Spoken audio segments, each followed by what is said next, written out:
In yesterday's episode, I was taught a valuable lesson that you never underestimate opponents in the FA Cup. Today, we are going to look to get back to winning ways as we bring our first team to the party as we face off against Tottenham and AC Milan.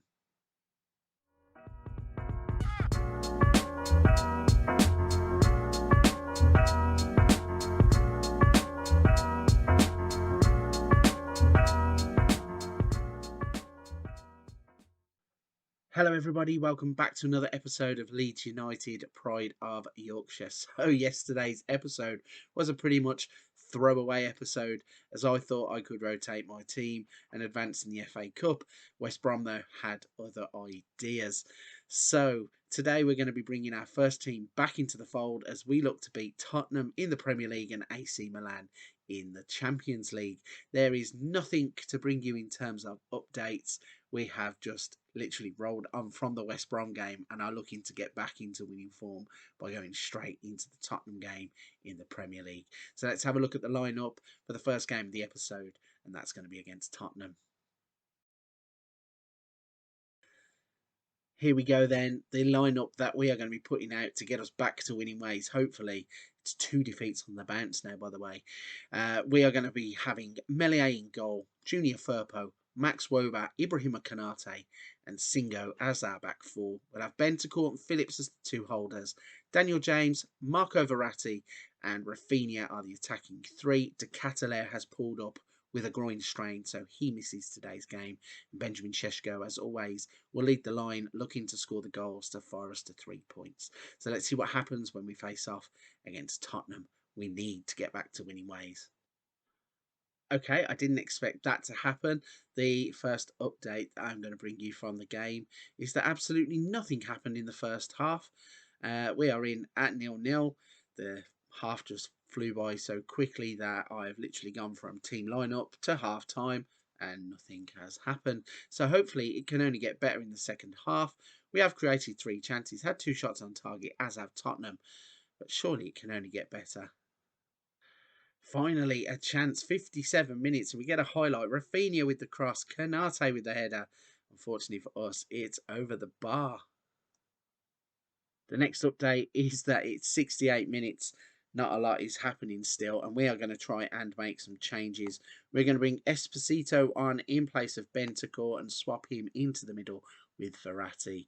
I think we are also going to try Karim Adeyemi in place of Rafinha and see if we can wake the team up, as not a lot really is happening. 20 minutes left. Let's see what happens in those final 20 minutes. The next thing that happens is a bit of a disaster as Calvin Phillips has pulled up. He's off injured. So now we are going to have to bring Pablo Torre on to replace him. There is 13 minutes left of the game. Let's see what happens, but our club captain looks like he could face a spell on the sidelines. Well then, not too sure that this has happened on the channel very often. It's a 0-0 draw. That's happened before, but the fact that we've only had 1 piece of match highlights to bring you shows just how bad this game actually was. We have had 11 shots, 6 of them were on target, but none of them really were deemed anything goal-worthy. A 0-0 draw. There's nothing else to say, but again, just like the West Brom game, we are moving on straight to the next game, and we really need now to turn up against AC Milan. Okay, so after a couple of disappointing games where we've been creating chances but not taking them, I've decided to actually mix it up. So I saw a video on this tactic called Zaz Blue 3.0. If you haven't seen it already, go over to FMDNA. He's done a great review on this tactic and shows you exactly how good it is and how good it can be in terms of when you've got players that you can mould into the positions. There are a few positions that look a little bit crazy, like defensive wingers and that kind of thing, inverted wing backs. But apparently this is one of the top rated tactics since the update in the game. So again, if you haven't seen it, go check out FMDNA's review of this tactic, and I'm pretty sure that you will be impressed with the results. However, this is the lineup we are going to be putting out against Milan as we look to trick Milan, who will have had the report that we only play one system and have done for the past 4 seasons. So it's a bit of a shock to me too to play something different. But the starting 11 is going to be Meslier in goal. Junior Firpo, Woba, Konate and Manea are the back four. We have Bentancur playing in the deep line playmaker role after Calvin Phillips got injured in the last game. We have Rafinha on the left, Daniel James on the right. Gravenberch is going to play in that shadow striker position behind Adeyemi and Sheshko. So let's see what happens when we mix it up. Let's see if this formation works well for us. We're going to throw it in as we face off against Milan. Let's jump in and see what happens. So the first action is after 4 minutes and Milan have a throw in. Tonali plays it across. Tonali into the path of Rodrigo, and Rodrigo has scored already after 4 minutes. Our assistant manager before the game said he feared another loss to AC Milan. It's not the best of starts, and this Zaz Blue tactic hopefully gets a bit better than going 1-0 down after 4 minutes. Let's see what happens. Not going to judge it too soon, but straight from the kick-off, we have a chance, it seems, as Firpo plays to Bentancur, plays it to Gravenberch, and Firpo plays it back to Woba. Now, let's see what happens from here as Bentancur plays the ball forwards into the path of Adeyemi. He's got the pace to get into the box, turns back and lays it to Rafinha. He beats his man, crosses it back to Adeyemi. The shot gets a massive deflection, not too sure what happens. Romero has put the ball into his own net. We've got back on level terms. I'm so excited I can't talk. We've got back on level terms pretty much straight away. Let's see what actually happens here. Rafinha beats his man, crosses the ball. Adeyemi, oh, Romero's tried to tackle his own goalkeeper. We don't care. It's 1-1. Across then from AC Milan, he's dealt with by Konate, only as far as, does that say Incapi, I think. And then he crosses it in. Daniel James deals with it, lumps it forwards, and it's come back to Tonali, who's picked us open again. Leao is in behind. Meslier gets down, turns it around for a corner. So let's see what happens from this corner. Kudus is going to swing it in. Tomori, sorry, went up the header. It gets dealt with. Son plays it to Tonali now. This kid is dangerous. And Tomori gets it, but nothing really happens. The goal kick then for AC Milan as they're going to lump the ball forwards. That's the first time in a long time I've seen a team play with a long kick instead of passing it out from the back. And Salamakers now runs at us, crosses it in. Leao hits the ball he headers the ball. It hits the underside of the bar, and somehow we get it clear. Daniel James, though, runs into Kessie, and the score stays 1-1. Milan then setting up a free kick on 36 minutes as Tonali is over the ball. Danger every time he gets the ball. Romero with the header goes out for a goal kick. Another goal kick for Milan. They're going to lump this one forwards too. We deal with it. Boba, though, plays it straight into the feet of the Milan player. Rodrigo gets it. Leao gets in. I thought the defender had dealt with it. Instead, Leao is in behind, has the shot at the near post, and Meslier has dealt with it. We are under the cosh a little bit here. And Milan have got a throw in right up by their own corner flag. Son plays it back to Salamakers, who plays it to Tonali. His passes to Kudus, and the pitch is quite stretched. If Kudus plays the right ball, he could have been in on goal. Instead, he goes for a shot himself, puts it wide. So we're in at the break. It's 1-1. We have that all-important away goal, which was gifted to us by Romero. A lot of the game, we've been under the cosh and really defending well. Meslier having to make some decent saves. We have had 7 shots, but only one of them on target. And even then, I don't think that was the one that led to the goal. I think we can only get better in the second half. We might have to make a few substitutions. Players haven't played in this system before. If we could carve out 1 or 2 decent opportunities here, I think we can actually sneak the win. Let's jump into the second half and see what happens. A throw in straight away as Salamakers finds Son. He plays it back to Tonali. Gravenberch gets in and makes the tackle but can't get the ball off of him. He plays it forwards to Son. Salamakers is down the right-hand side. Tonali is involved all the time. Kessie, Son, Tonali, Salamakers. The ball's crossed into Leao. He controls it and plays it across. Son, though, can't get to it.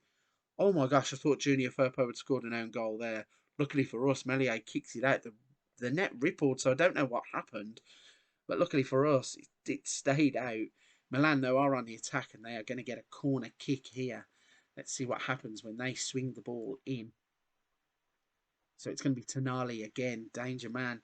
Swings it in. Kanate deals with it. Sheshko, though, now he's on the turn and he's running at them. Let's see what happens. He then gets taken out of the game by Liao.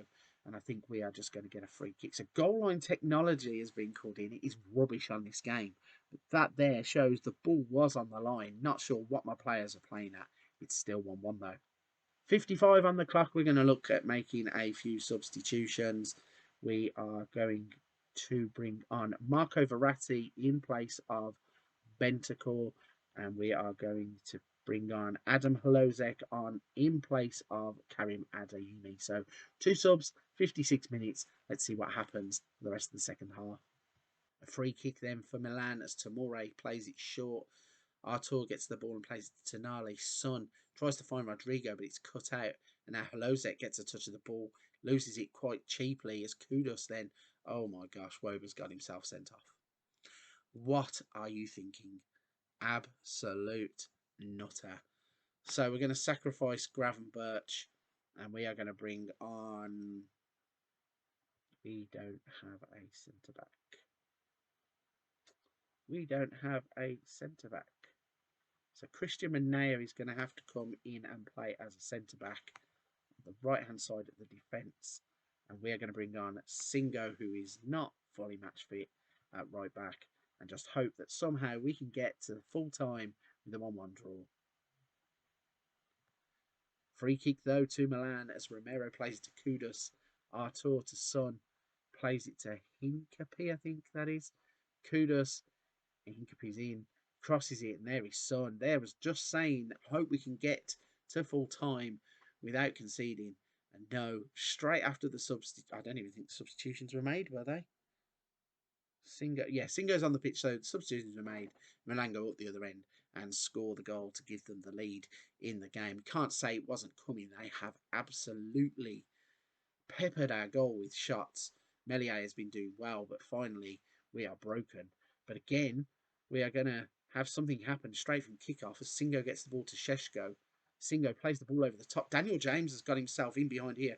He could have squared it. He doesn't. He shoots. It's 2-2. And this is a crazy game because every time Milan score, we go and score. Bit crazy. I was thinking in my mind, he should square this ball. Like Singo plays it to Sheshko, back to Singo. When the ball goes over the top, James is already on the move. Now you've got a man over there who actually, James does the right thing because Hlozek's not running anywhere near quick enough to beat his defender. Daniel James takes the shot unselfishly and we score. It's 2-2. And now we've got a throw-in where Firpo plays to Hlozek, tries to get it back to him. Nothing happening there, and Milan are now going to break forwards. Kudus, Kanate deals with that well. Rafinha plays it back to Kanate. Now, if we can do something with this, Marco Verratti's running forwards, gets tackled. That's pretty poor from Marco Verratti. Leao is running at us. Please don't bring him down. Oh, Benjamin Sheshko has got back, trying to help the defenders out. He's given away a penalty in the 72nd minute. Hopefully, we're going to go to VAR and they're going to say, miraculously, it's not a penalty, but we both know that it is a penalty. It's a penalty. So it's going to be, is that Leo who's going to take it? No, Kudus is stepping up. Melier in goal. Melier makes the save. He gets down low. Kudus can't beat him. And then he gets to the rebound. And luckily for us, it is smashed away. So somebody somewhere is looking down on us favourably. I think we're going to come out of a positive. We're going to go balance for the last 10 minutes of the game. Hope it doesn't come back to bite us. Because Milan have got a free kick here on the edge of the box. Tonali, is he going to shoot? He does shoot. Melier with the one-handed save to push it up and over the bar. We are clinging on for dear life. As Milan have this corner, Artur is going to play it in. It's a deep one. Kanate deals with it at the back post. It's out for a throw-in. Another corner for Milan. We're in the 91st minute. It's swung in. Kanate is there to deal with it again, but Son is going to pick it up. Let's see what he does. He tries to play it all the way back to his defender, Calabria. Tonali's on the ball, and then Tomori spreads the play to Leao. He's hit it first time. Speculative effort. Goes wide. We are going to have a chance, it seems, as Hlozek gets the ball, swings it in towards Sheshko. Goalkeeper gets there first. Let's hope that this is not setting us up to lose, because this really would be a heartbreaking defeat if we were to give it away now. Goalkeeper lumps it forwards. Kudus is in behind. Leao's trying to get on the ball. It's played back to Meslier. We need to calm down now, and a bit of time wasting wouldn't go amiss. Canate, though, to Firpo. Rafinha's not really done much in the game, and again, he lumps the ball forwards, gives it away cheaply, but Firpo gets him out of jail, and Holozek is played in down the left-hand side. He waits, can't find Firpo, who's trying to get inside from his wing-back position. The ball is played out to Singo. It's intercepted. Verratti to Singo. Sheshko gets Daniel James in behind, and Daniel James is going to win this game for us. 3-2 with 10 men. Are you for real? Is this a joke? Absolute scenes in the away end. 4 minutes of added on time, and we've scored in the fourth of them. Verratti to Singo. Sheshko with the ball. Daniel James is in behind. Not sure what that defender's doing trying to tackle him. But Daniel James has punished them twice from that position. And now what we have to do is just get over the line, see this game out, and there is full time. We have come away with a thrilling 3-2 win. We have been battered from pillar to post, 24 shots against us, 13 on target. Meslier is man of the match, and we have come out having 3 shots on target, 3 goals with a 3-2 win and 3 away goals, 3 important away goals as we look to bring Milan back to Ellen Road. So I'm going to try and calm down. We're going to jump to the home screen and we're going to show you what's coming up in tomorrow's episode of Leeds United, Pride of Yorkshire. So after that thrilling 3-2 victory against AC Milan, let's have a little look at the schedule and where we are going to be coming back. So you can see that the next one of games is Brentford, Burnley, Brighton. We then play AC Milan again in the home leg of the Champions League, and then we play against Leicester. So I think we're going to skip those 3 Premier League games, and we are going to come back tomorrow with the second leg of the Champions League first round knockout and the Leicester game in the Premier League as we look to try and keep tabs with Manchester United. So then, what an absolutely crazy episode that turned into. The first game was a boring 0-0 draw against Tottenham where nothing happened at all. We then switched the tactic up, got in that mad game against AC Milan. Whether it was Zaz Blue that brought us through to win 3-2 with 10 men, or whether it was just the fact that AC Milan weren't prepared for what we had brought to the table, I don't know. We're going to stick with Zaz Blue though for a little bit and see if it's as good as is made out, as we make it primary tactic for a little while. But I don't even know what to say about that last game. It was absolutely mad. Daniel James come through for us. Those 2 chances he took straight across the goalkeeper into the back of the net. So if you're at this point of the video and you enjoyed that game as much as I did, trust me, I enjoyed that game because that was thrilling. Please don't forget to hit the like and subscribe button. If you're new here, a big welcome, and please do that. If you've already done that, thank you so much. Every interaction with the channel is absolutely vital to making the channel a success, and it has really, really helped across nearly 12 months now of doing YouTube, and I appreciate every single person that takes the time to do that. So for this one, I'm going to wrap it there. I will catch you tomorrow on a new episode of Leeds United Pride of Yorkshire, where we will be taking on AC Milan and Leicester.